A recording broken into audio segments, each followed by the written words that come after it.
Thanks for coming out, everyone. Hope everyone's CES is going well so far.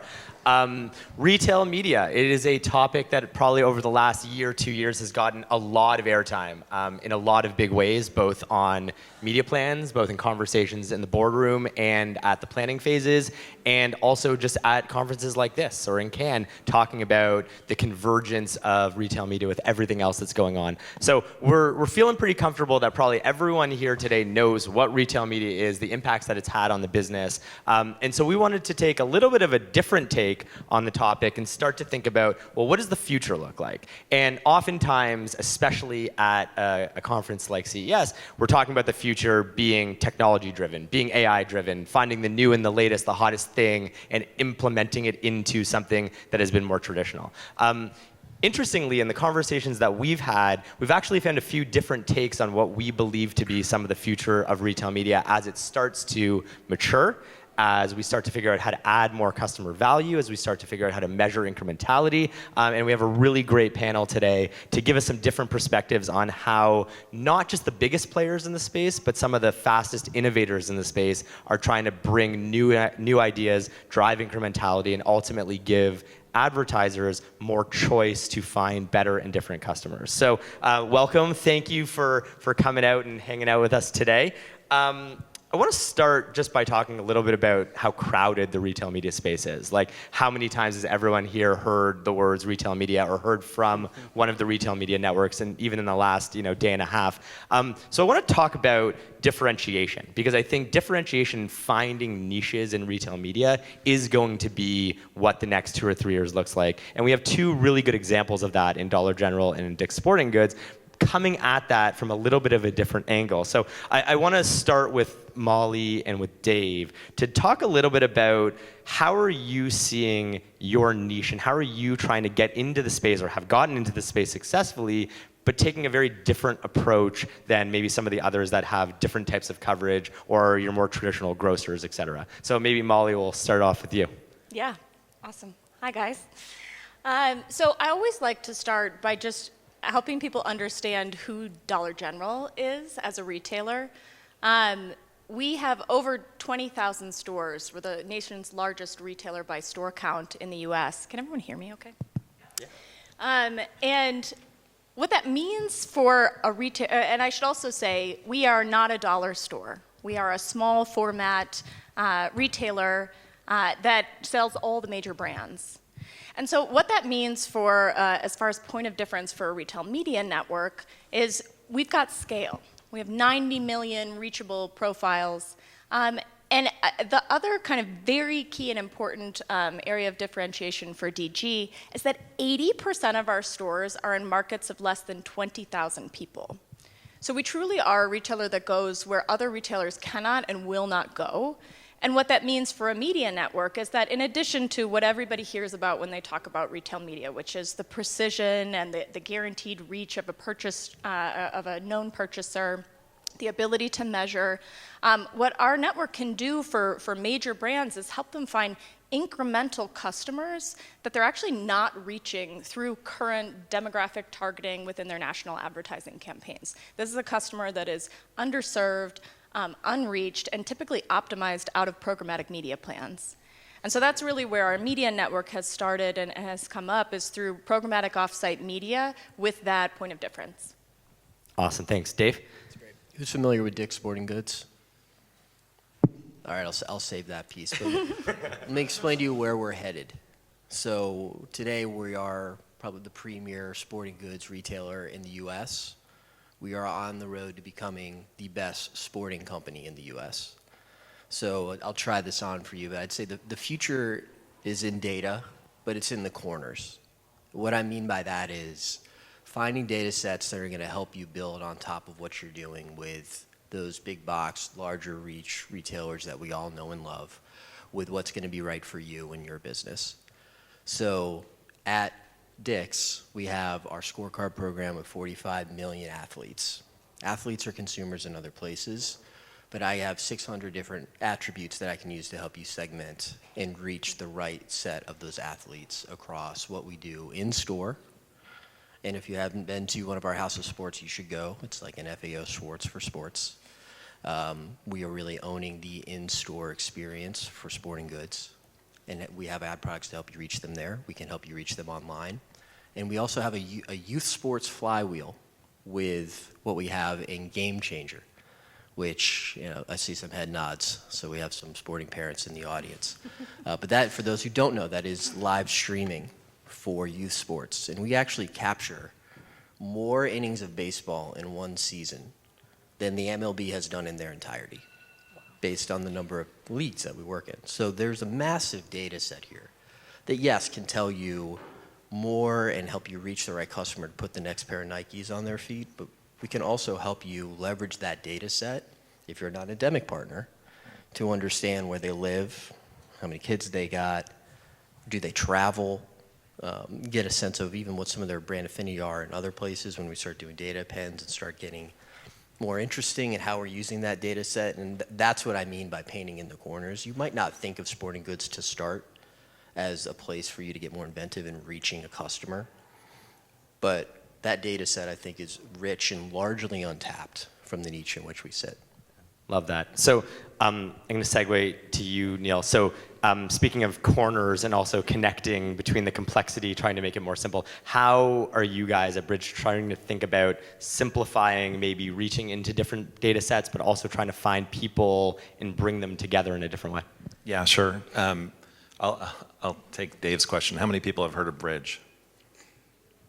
You've heard of Dick's Sporting Goods and not Bridg? Our massive budget is not reaching you guys? Come on.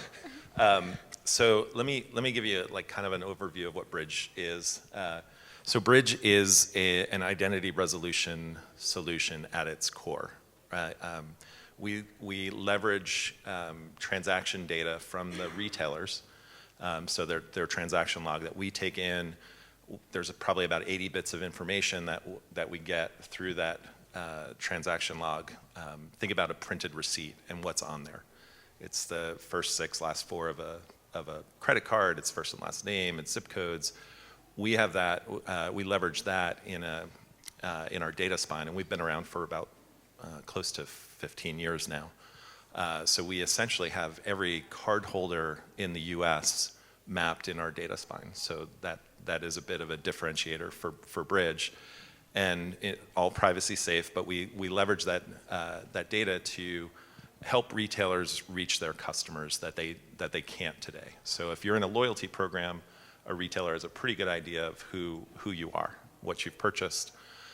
Where we really help augment that is those customers that, one, are not part of a loyalty program, or those retailers that don't have a robust loyalty program. So we help those retailers identify, and we've got massive partners, whether it's in traditional retail or QSR, like a Taco Bell is one of our big clients. We help them identify who's shopping in their stores, what they're buying, and there's a lot that they can do with that information. So that's kind of what we do at Bridg. Awesome, really good. So I think trend number one, just differentiation, finding new customers in new ways with different data sets in different places. Dave, I want to come back to something that you said as part of your first answer on getting the in-store and digital experience right. And I think that's kind of trend 2 of what we're seeing in the future of retail media. So I'll pose this, I think, back to you and Molly, but how do you think about the in-store and online experience starting to come back together in service of the customer or the athlete? I would say it's natural for us within our business to start to build more touch points to reach the athlete from a retail media lens in store. We already have screens in our golf simulators, in our batting cages. We have already kind of our in-store radio up and running as well. When we had this back and forth in our prep call around what else are we building, I'd say what we're really doing right now is focus on getting the measurement right. So before we go out and build the next thing I want to sell to you, I want to make sure that what we already have in there is working, is driving sales. So we've put a lot of time over the last 6 to 8 months. Frank's nodding, that's a good sign. So I got that right. A lot of time into making sure that we're closing the loop for in-store sales based on our existing campaigns. And we've gotten to about 70% of in-store sales being attributed back to what we're doing through our retail media executions today. So that's a pretty high level of fidelity where I feel like get that foundation right, then move into what you need to build off of what you can learn from that data that you trust.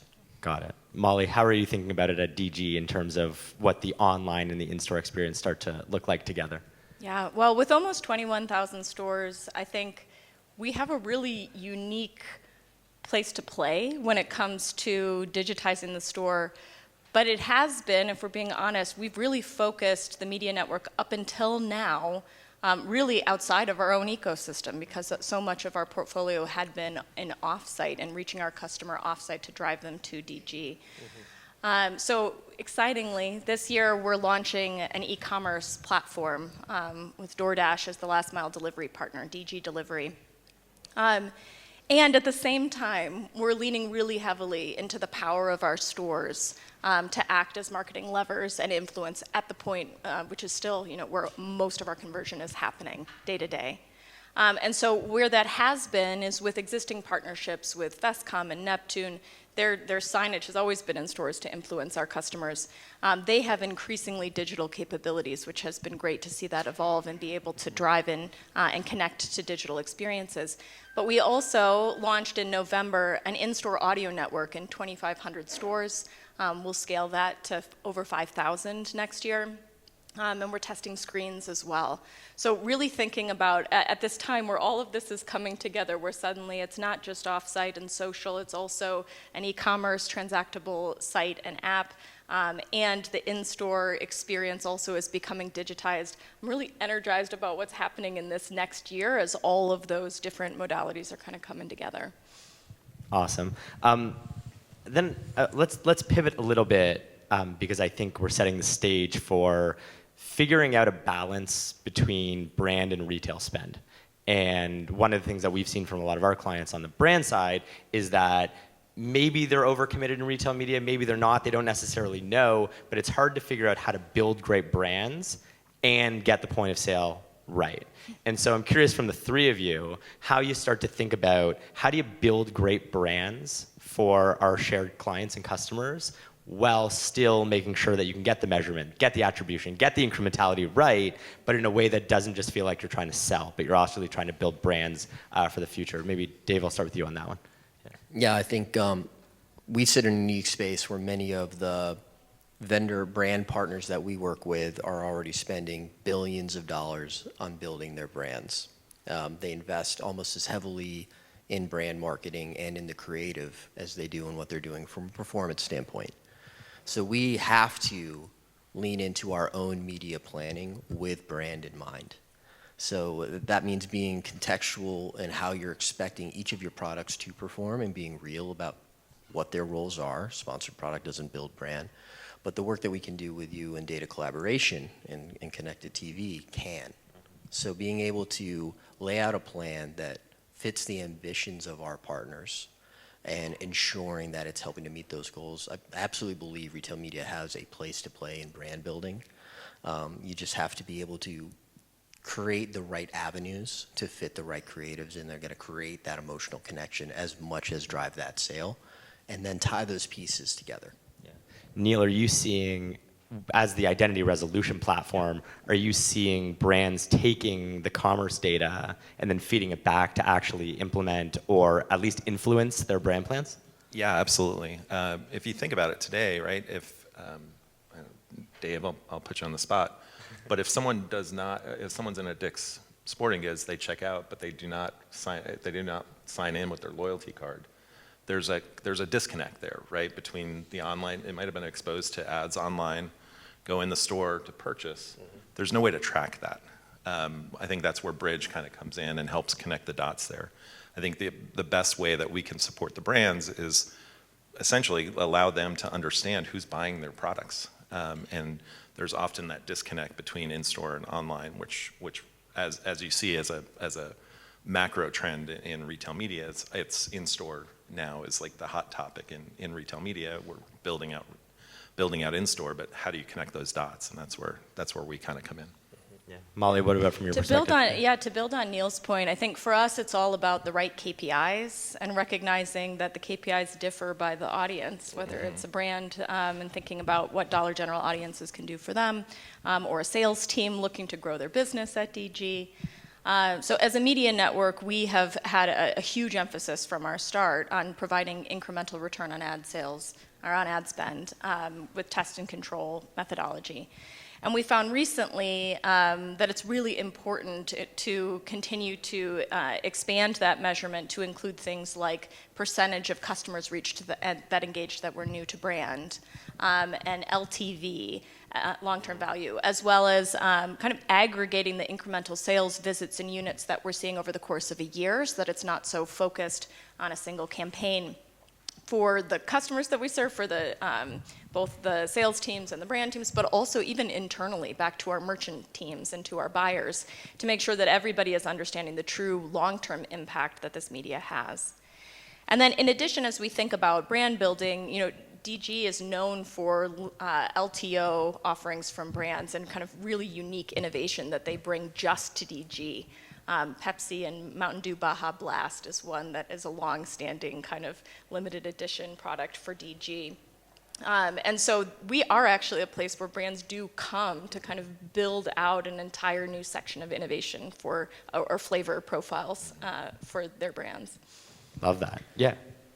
Just to kind of build on that point a little bit, I think part of building brand is also bringing back insights and more knowledge about trends of what you're seeing. So our ability to plug in with our merchant partners and with our category marketing peers within the marketing department at Dick's to go to our partners and say, this is how we're seeing the athletes transact in kind of their flavor profile, if you will, which is from my old world, but you get it, flow from category to category and how those trends are changing in footwear, how they're changing regionally even. We can help them get a sense of, help to affect how the stories that they're telling in the right ways based on what we're seeing from our footprint. That's great. So let me then take that and push it one step further, because all of that ultimately should be in service of the customer, right? And oftentimes, actually, we talk about in retail media the customer as a data set or an audience or a number, right? But ultimately, and our retail media team says this really nicely, retail media is probably the only channel where the objective of the buyer and the seller of media are completely aligned. Sell something to the customer, right? But do it in a way that's a great experience every single time. And so one of the things that I think is just starting to be talked about at the right tables is what is the true customer value exchange for the monetization that retailers are pulling out of the spend ecosystem. And in talking to a lot of different retail media networks, not everyone's figured that out, right? It's been a really nice way to build new businesses inside the retailers. But at the end of the day, we're all in service of that same customer. And so how are you guys thinking about getting the customer value exchange right, making sure that for what we're doing to help sell more, give better experiences, that they're getting an up-leveled experience or something out of it too? Molly, maybe start with you on that one. Yeah, I'll start by saying that it's a process that's always evolving, that you have to keep your finger on and need to be able to be nimble to evolve to what value means for the shopper today. But one of the things that surprised me most as I came on board was just how much monthly traffic and how many app users DG has currently without transactability on those properties. And so I think the value exchange there was really clear. Our customer, who is a low-income customer, much more likely to be multicultural, much more likely to be constrained on a budget, coming to our app for the tools we provide, both the coupons we provide, that's a big part of the draw, but also our cart builder, which allows them to build out a cart to be able to see whether the products they're going to buy are going to fit a specific set budget, even with tax included. They're also going to check inventory in order to see whether it's worth the gas money or it's worth the walk over to the DG store to get the product. So saving them time and money. Those have been kind of the core things that we've provided to date. But as we move into this era, we will have transactability this year. I'm really excited to see what that will do for the value we'll provide. At Dick's, we let the athlete lead. So when we think about our 45 million scorecard members and the 2 billion engagements that we get with them across a store visit or a site visit over the course of a year, there is more than enough volume for us to test and learn across the board with our products. And we know enough about them from a lifetime value perspective, from a frequency perspective, to get a good sense as we test of what's having an additive effect and what might be negative. And that never stops. That is always on. It's why we have a 100-person team cross-functional, across product and engineering, to be able to test and scale where we're seeing those opportunities from the data that we get, both quantitative and what we're able to see from our own performance dashboards and metrics, and qualitative when we have those conversations with customers region to region. That's great. Neil, anything to add on that? Yeah, I mean, we serve, our customer is the brands, agencies, and retailers. So our viewpoint is to provide the service that allows them to basically provide the value back to the customer. So just a quick example of that, we leveraging Bridg identity resolution as our foundation. We identified a need in the market, right? So there's we created a consortium of regional grocers and convenience stores. So there are a huge amount of regional grocers in this country. About 30% of grocery sales happens at a regional grocer, right? A Schnucks, a Wegmans, a Giant Eagle. But they're generally too small for a large CPG to invest in.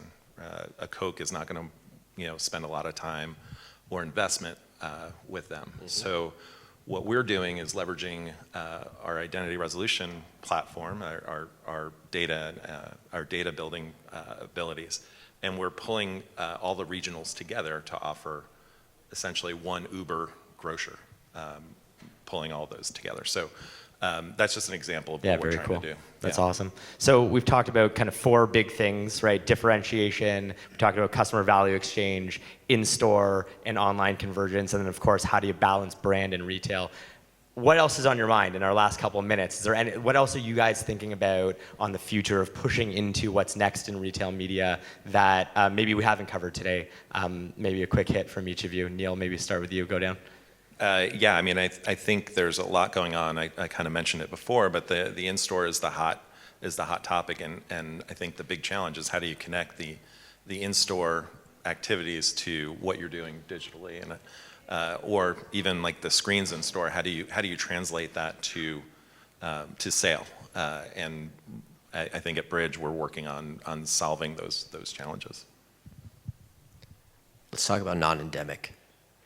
I think there's a lot of opportunity with the data that's available and the properties that we own across Game Changer, in-store, online, as well as the myriad of partnerships that we have in a sports ecosystem to build brand and connect to our athletes outside of our existing brand partners in store. So thinking about travel, CPG, et cetera, a few other categories that are priorities for us. Would love to have conversations about how we start to connect you to our athletes outside of that traditional RMN environment. Awesome, and Molly, bring us home. For us, I mean, we are really focused on this, scaling our in-store audio network, scaling e-commerce in the year ahead. But I want to bring it back actually to where you started the conversation, which is that innovation doesn't have to look like big technological advances or, cyborgs coming in. For us, we've got a lot of components in retail media, and there's so much opportunity for innovation in making them work more seamlessly together, measuring them more seamlessly, measuring more granularly, helping our partners kind of integrate their media so that those experiences for customers are more seamless. And so that's what gets me out of bed every day, is that the challenges that we're solving right now are different than the challenges that we had last year, but there are, a myriad that have come into the picture for us to collectively solve. Awesome. Well, I'd like to thank you all. Great conversation. Good vibes up here. Good vibes. Molly, Neil, and Dave, thanks so much. Thanks everyone for coming out, and hope you enjoyed. Have a great rest of the show. Thank you. Thank you. Thanks everyone.